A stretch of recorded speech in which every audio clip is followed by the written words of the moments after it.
నీవు దేవుని ఆలయము. ఈ ఆలయం ఎలా ఉండాలంట? చిన్నట్టున్నాడు. దేవుని ఆలయము ఏమైనది? పరిశుద్ధమైనది. చెప్పబడ్డారు అందరూ. అందరూ దేవుని ఆలయం ఏమైనది? అందరూ చెప్పాలి. ఏమైనది? పరిశుద్ధమైనది. దేవుని స్తోత్రం. హల్లెలూయా.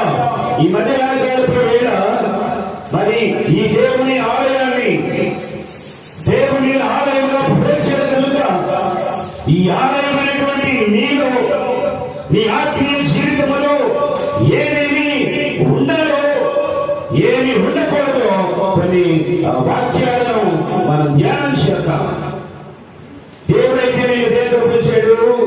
దేవుని ఆలయంతో వచ్చాడు. దేవుడు